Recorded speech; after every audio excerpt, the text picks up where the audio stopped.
Hello everyone, welcome back to another video, and today we're going to talk about outsourcing. Please hit subscribe if you haven't, and like this video if you do. What is outsourcing?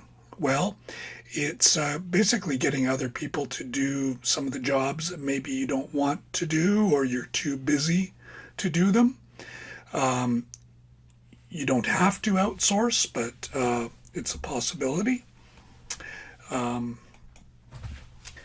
Some people like to do it all on their own. Some people don't. I do a lot of outsourcing with my business. I outsource garbage collection and junk collection. We have a lot of junk from living many years in our house. And there are different possibilities for outsourcing. You can use Fiverr for online stuff, or doing different things for your business, maybe a virtual host, virtual secretary type person to answer guest inquiries.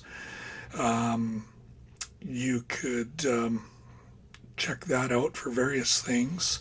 I've hired a lot of local people to clean and work on the garden and do garbage collection and take away some of the junk. Things get broken and then they need to be taken away. And in Japan, where I host, you have to recycle a lot of things, which is good. But you take it to a special place and do that. Some people have their family or friends helping them, so you're outsourcing within the family. You could do that. I think there are probably various places in your locality that you could contact about hiring people.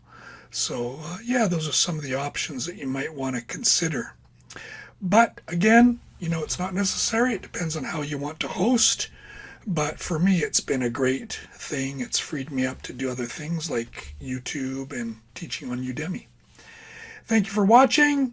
We'll see you in the next video.